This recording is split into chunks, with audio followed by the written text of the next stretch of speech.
你来说说看，老太太这番话意味着什么？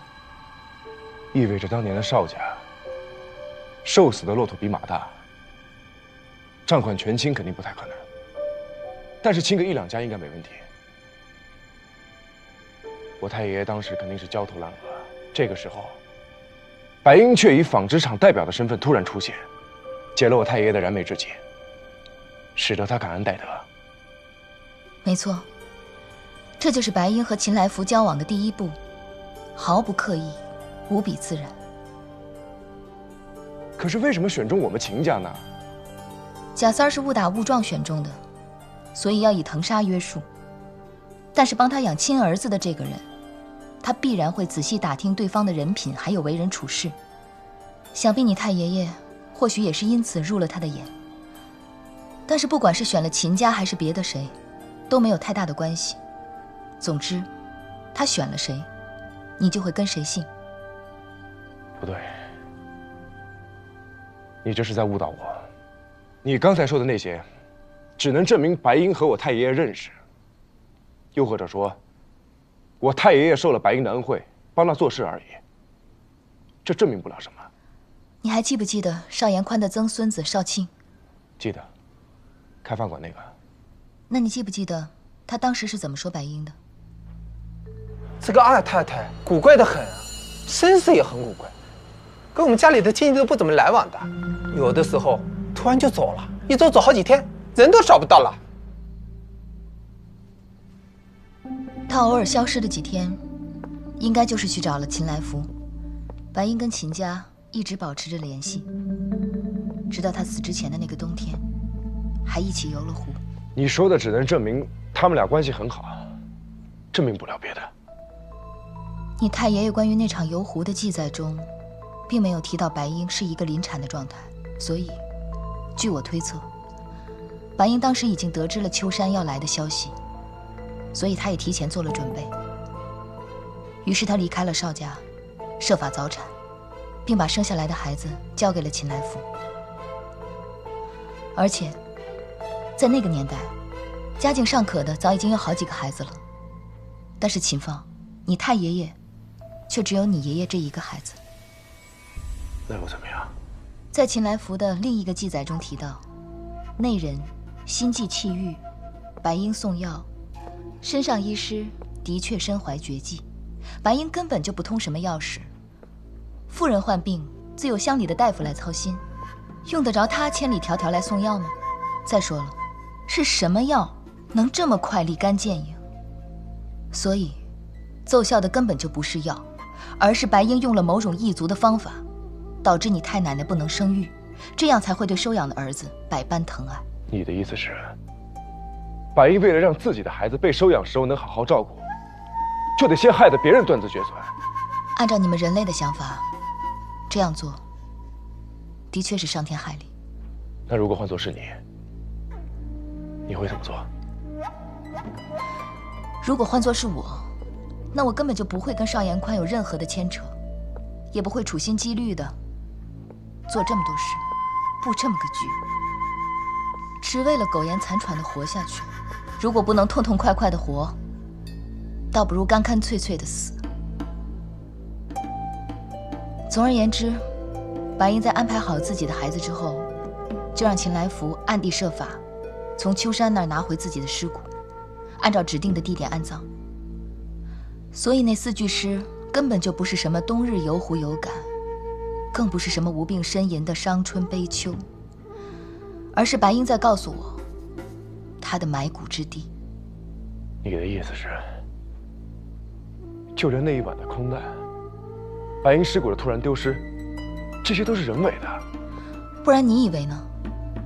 白英对秦来福这么好，先是以华美纺织厂的名义清空了他所有的账，然后又白白送他这么一个儿子，难道所要的回报只是为来到达纳磕个头吗？如果说贾家是在守我，那么秦家守的就是白英。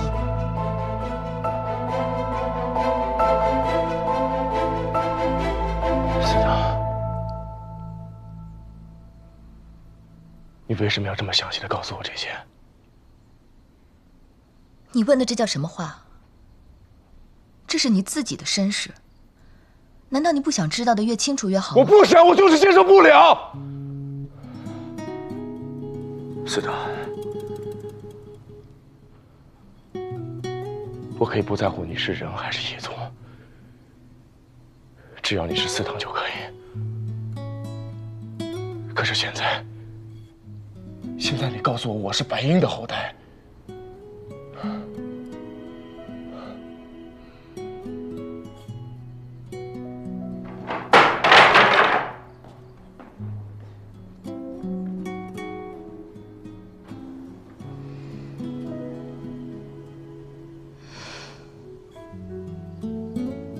所以，我可以不在乎，但你作为人，终究还是在乎的。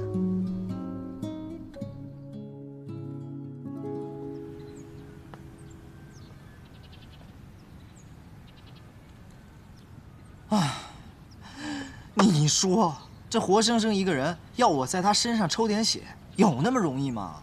这有什么可难的呀？有本事你上！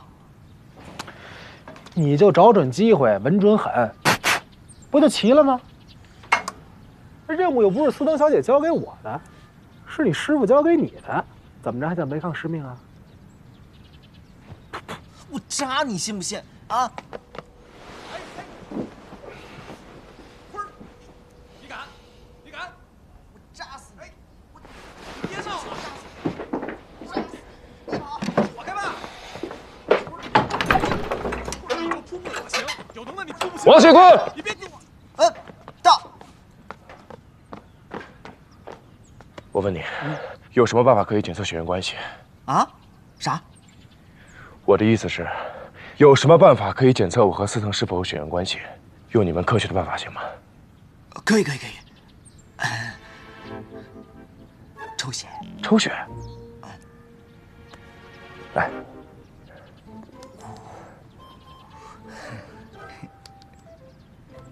赶紧走啊！抽血去。这句话叫什么来着？得来全不费功夫。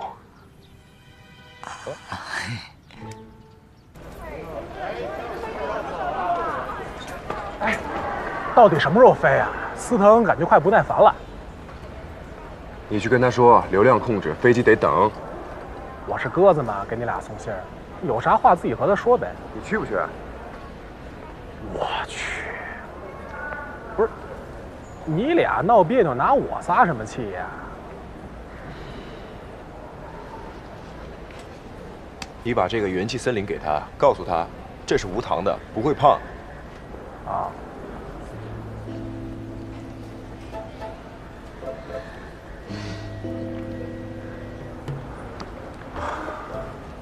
多大了还使小性儿，幼稚。 放说还得再等会儿，他给你拿水。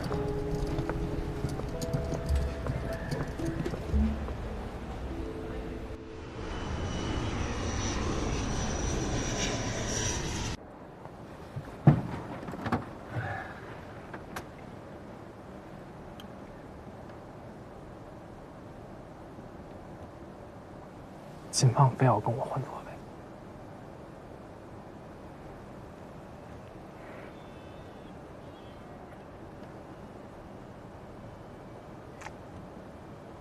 我觉得秦放最近啊，非常的不对劲。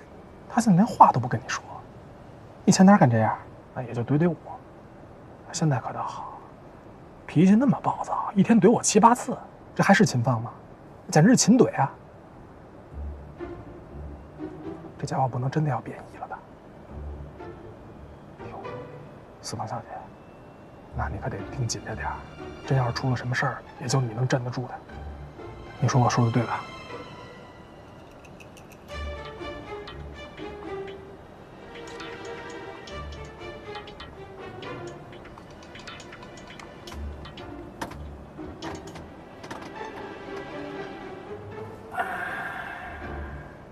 你去跟秦放换个座位。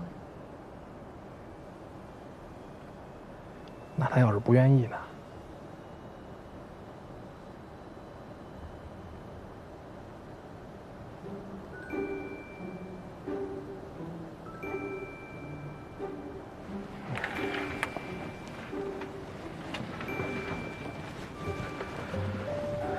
行吧。干嘛？斯登小姐让咱俩换个座位。不换。斯登小姐的原话是这么说的：你换也得换，不换也得换。你要是不愿意走着去，你就给她滚过去。啊，跟我横什么呀？我就是个传话筒，有能耐找斯登小姐撒气去。拿着鸡毛当令箭是吧？啊？你甭管什么毛做的箭，斯登小姐射的箭，你就得挨着。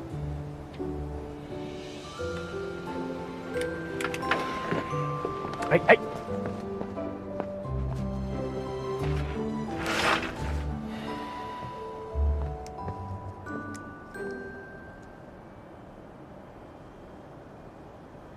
你用不着跟我闹别扭。等到了宇航完成最后一件事情，你就算是解脱了。就算我解脱不了，我也不希望你跟白银和解。为什么？还能为什么呀？贾三误打误撞搅进这件事情，从此举家迁徙，秦家被他害得无子，还得帮他养儿子，还得把他当成大恩人看。他为了保护自己的孩子，把别人的孩子都不当人面。我知道，我没有资格评判他，也不能用人类的道义来指责他。但是我想说的是，如果当时在达纳复活的是他而不是你，我是不会帮他的。哦，是吗？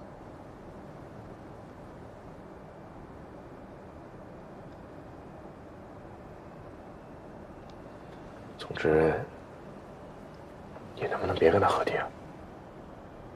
我念在你是因为刚知道自己的身世来历，心中难免会有波澜，所以一直不跟你计较。但是凡事要有个度，我应该做什么事情，轮不到你来指手画脚。我知道，找到白银的尸骨跟他合体，是你一开始就计划要做的事。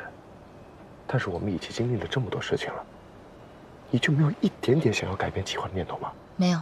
为什么没有啊？你哪来这么多为什么？如果不这么做的话，我迟早要被体内赤散的力量给折腾死。你很想我死吗？你明知道我不是那个意思，我怎么可能想你死呢？我宁可我自己。这一路上，你对我还算不错，做事也比较尽心，但是我确实未曾料到，你竟然是白银和邵延宽的后代。你我之间虽然有这么一层渊源，但其实也并没有什么意义。之后你对我无需顾虑辈分之间的事情，还像以前那样相处即可。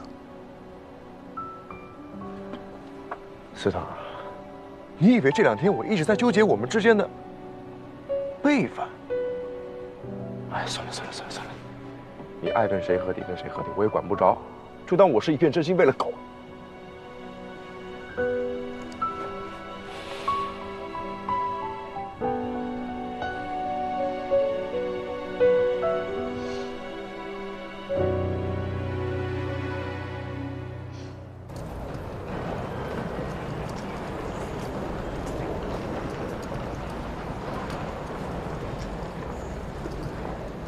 秦放，我想找个清静的地方休养。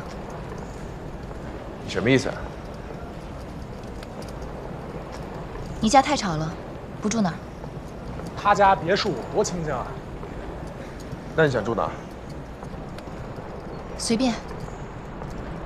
你的意思是随便哪边都比我家强是吗？你要在这跟我吵架是吗？没必要啊。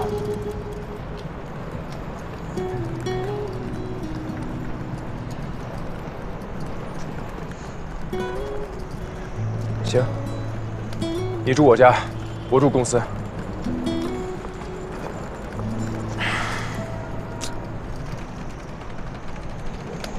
送他回去。那你呢？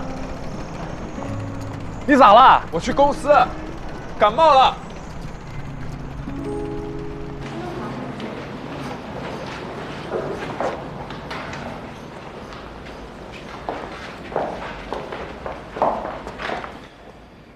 哎，秦总，之前交代你的事情，都办完了吗？因为联系不上单总，所以说现在没法办理你要的股权转移事宜。秦总啊，最近是不是有什么事情啊？也没什么事儿，单总最近也不会来上班了，就这样吧。哦，哎，金总，这绿植我们也能摆吗？毕竟以前单总说过，办公室不让摆绿植。摆。哎，好。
花谢花飞花满天，红绡香断有谁怜？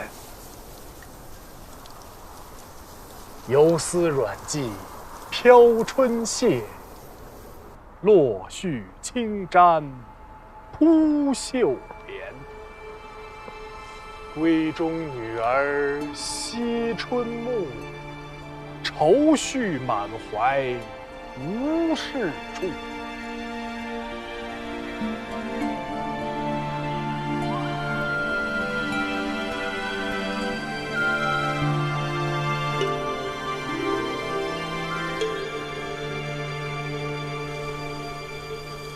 花的心藏在蕊中，恐麻花期都错过你的心。严夫人，闭嘴！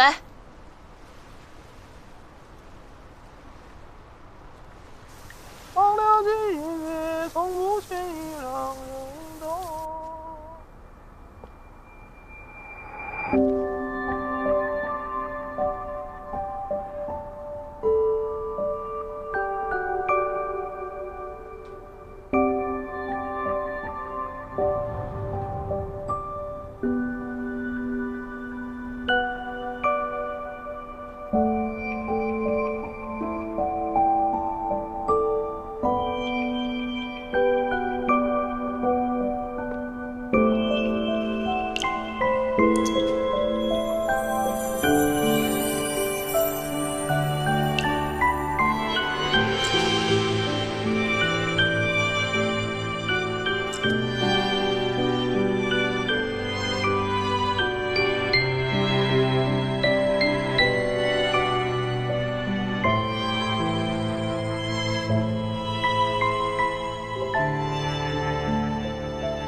真不回来了？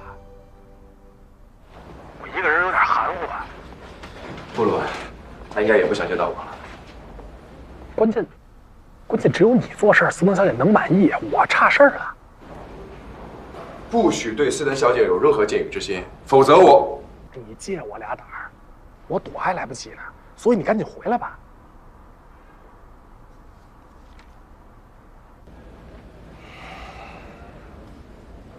不了。得，那你和斯登小姐还有什么话想说吗？不必了。没了。还挺默契。斯登小姐，你饿了吧？我让人送点吃的过来。随便什么人送的东西都敢吃，你嫌命长啊？这怎么话说的？照您这意思，大家都不用吃外卖了。斯登小姐，我觉得吧，咱们这个内心啊，不能那么阴暗。甭管是人还是外星人，都应该活得阳光、快乐一点嘛。行，你心里阳光，那你就好好利用这片阳光，查一查白鹰的尸骨埋在哪儿吧。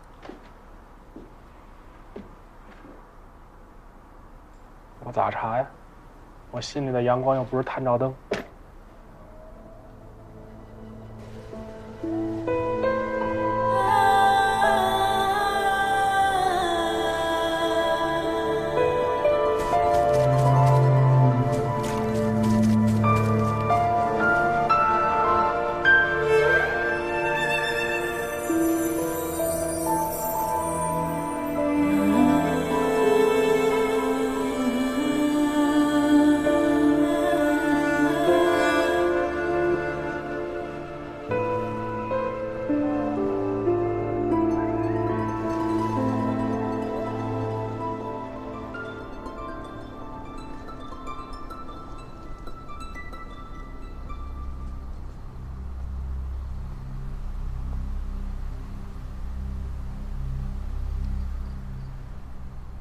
之前没有注意到，这儿的地理位置确实不错，闹中取静。一开窗就是华峰塔，清晨是一湖静水披薄雾，傍晚是一抹斜阳上华峰。漂亮，好诗啊！这文化人就是不一样。让我说，就是一盆洗菜水里站一大窝瓜。跟你说这些，真是对牛弹琴。啊，思诺小姐，你饿了吧？我给你弄点吃的吧。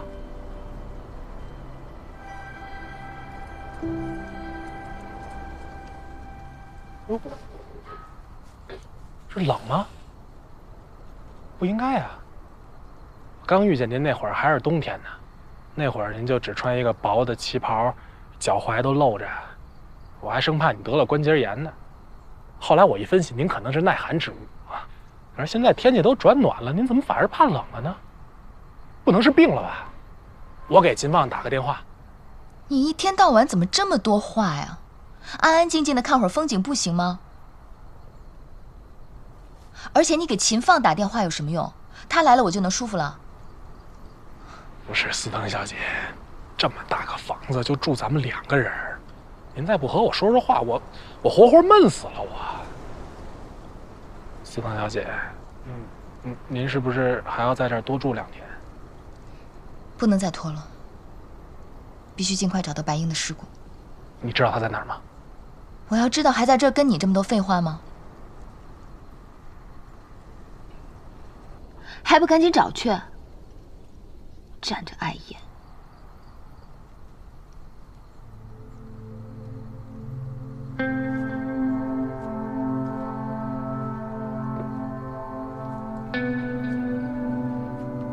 你就是嫌我烦，大晚上让我找尸骨。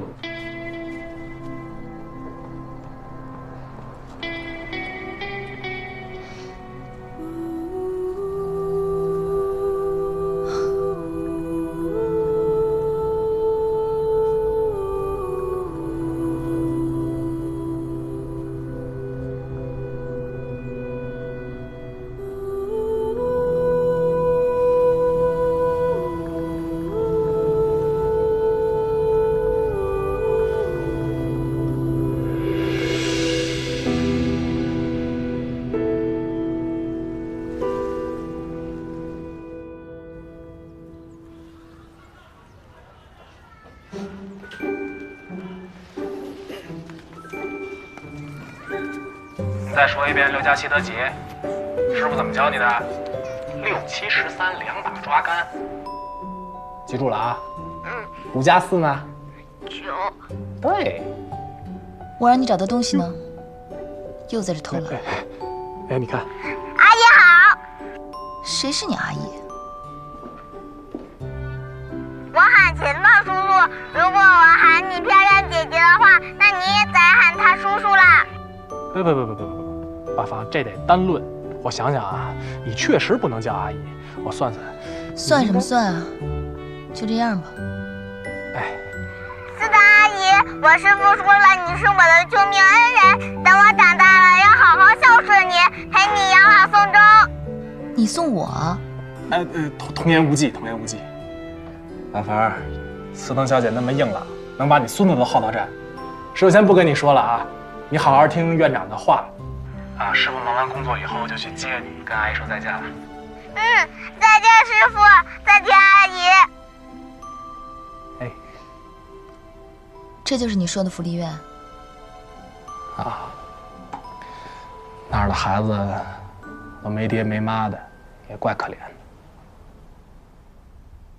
有吃有喝有穿，这么大的地方，这么多玩具，不用逃荒讨饭，不用天天流离失所，更不用经历时时刻刻的炮火连天，哪儿可怜呀？啊，是，那要和您那会儿比，现在的孩子是挺幸福的，哪怕说是个孤儿，也能有吃有喝，啊，过上小康水平的生活，还有学上，多好啊！他们也算是赶上好时候了。思腾小姐，我觉得其实您这次回来也算是赶上好时候了。您看，玄门和异族之间不再打打杀杀了，大家都只想过好自己的小日子，多好啊！我觉得啊，您和秦放其实啊，我跟秦放什么？我觉得你俩可以。可以什么可以？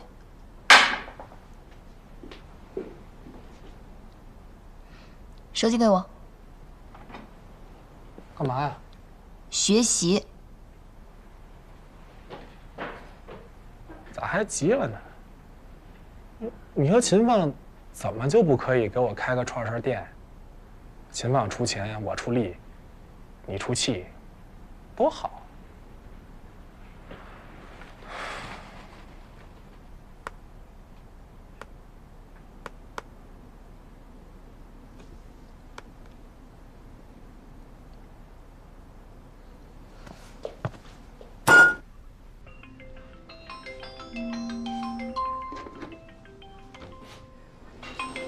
严福瑞，不会出什么事儿了吧？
严福瑞，哎，我在这儿呢。思腾小姐，给我准备笔墨纸砚。哎，我手机您玩完了吗？笔墨纸砚。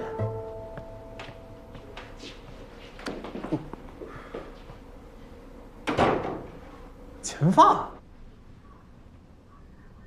你和思腾小姐试了一篇？没有啊。怎么还学会跟我睁眼说瞎话了呢？那没视频，这打通了干嘛呢？浪费我流量，还是和思腾小姐相面呢？你怎么话这么多呀？还不去找笔墨纸砚？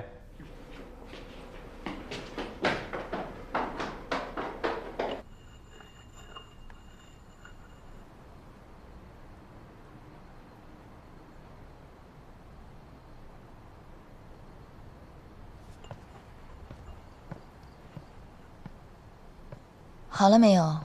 差不离。这么慢？您就知足吧，这年月谁还有研墨的本事啊？我又不是墨斗鱼，能整出点就不错了。让你做点事儿，怎么那么多废话？秦放也是，这节骨眼闹什么脾气呀？让我一个人伺候您这活祖宗。你要敢再多说一个字，我有办法让你闭嘴。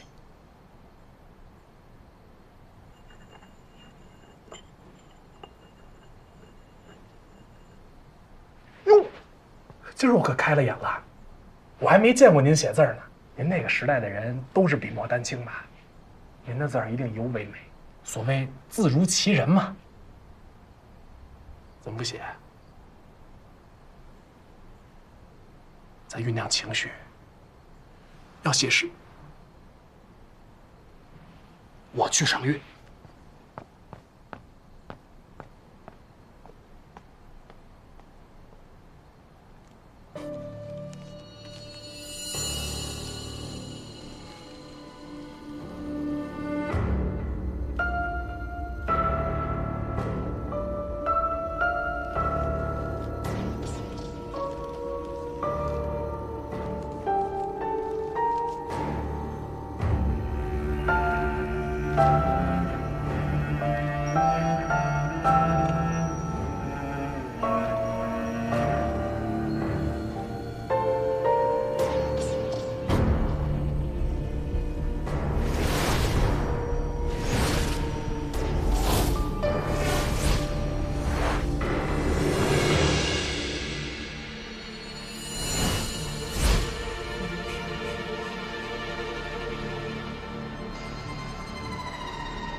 严福瑞，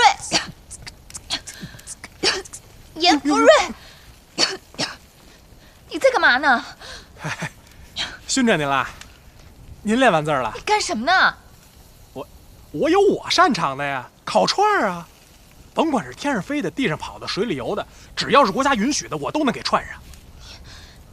你真以为在度假呢？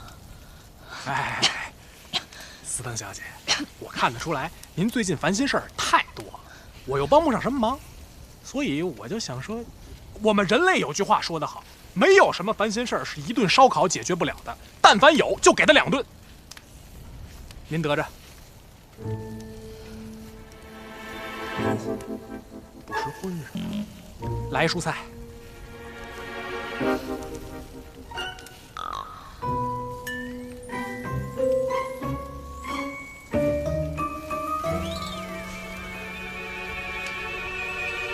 你心太大了。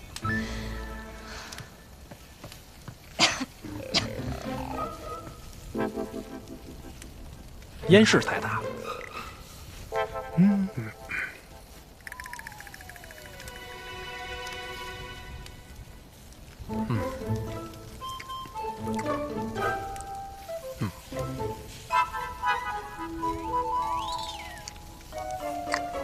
我的串儿是真好，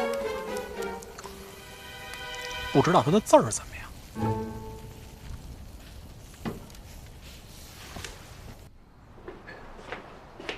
嘿，真是好字儿。古稀残白，扶阳迎雪，风照黄芒，上水荒茫。什么意思？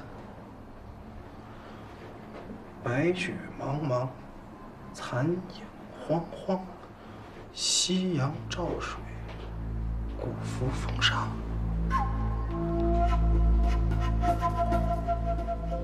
怎么又是古又是慌慌的？怪吓人的。什么意思呢？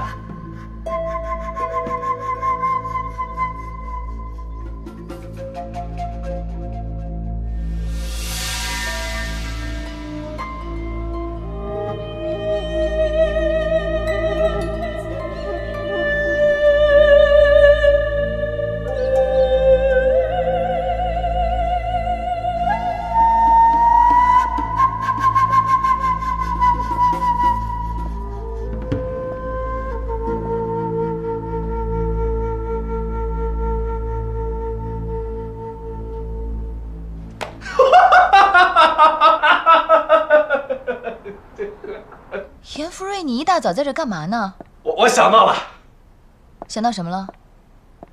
我想到白鹰的藏骨之地了。你能想得到？没想到啊！不是我没想到，是我没想到我能想到这个。司藤小姐，请。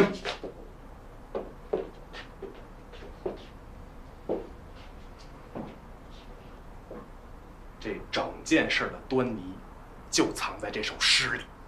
你看这头一句，有一个白鹰的“白”字儿；二一句玩了个谐音梗，“影”便是鹰。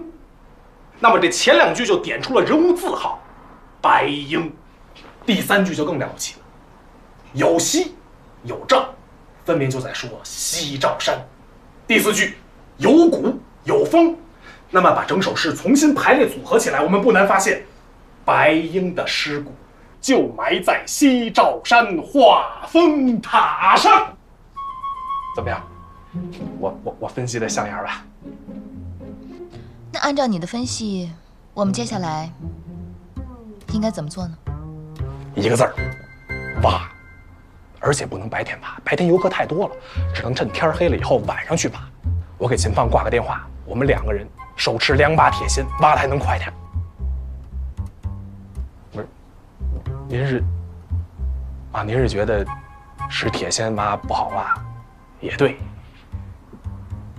那拿啥挖呀？可以用你的脑袋挖呀，反正都已经这么多坑了。司藤小姐又取笑我，我这不挺好的吗？我分析的，你看，说秦放电话就来了。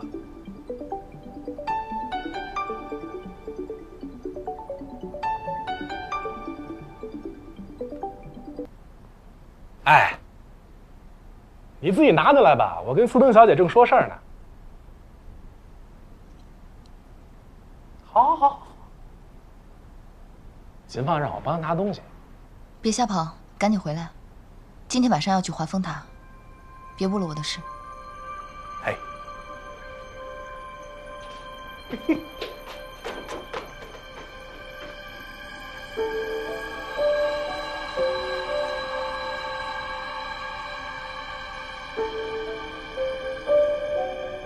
大哥了，你咋想的？让我走这么老远？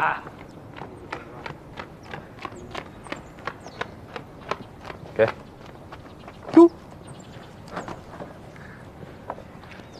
什么呀这是？这鞋可够漂亮的，名牌，还没见过司藤小姐穿这样的衣服呢。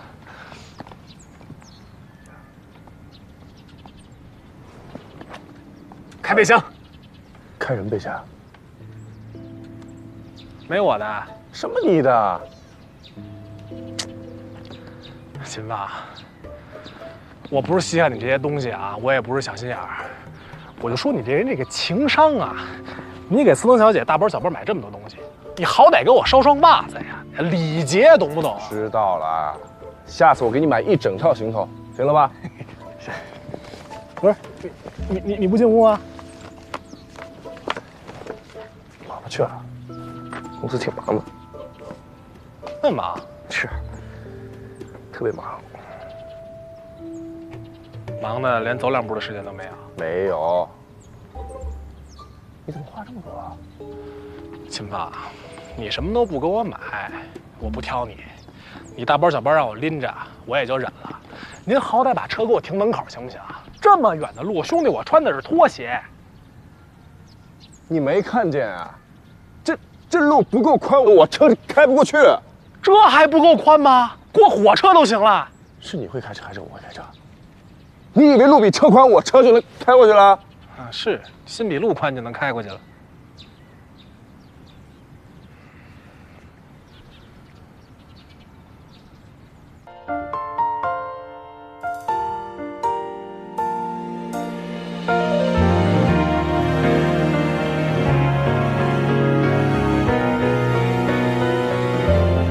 相片未曾留底，7年过去，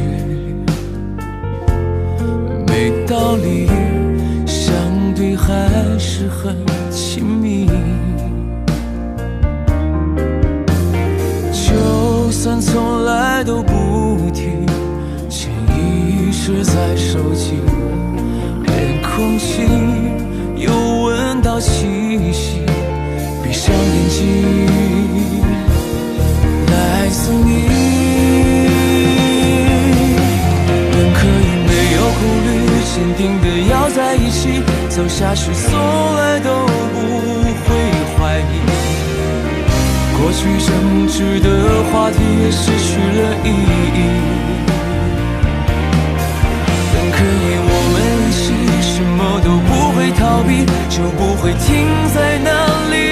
最残忍就是我本来可以。想到过去，怀念那个自己，至少曾经拥抱你，放开手，和今后一同抛弃。本可以没有顾虑，坚定的要在一起，走下去从来都不会怀疑。过去争执的话题失去了意义。本可以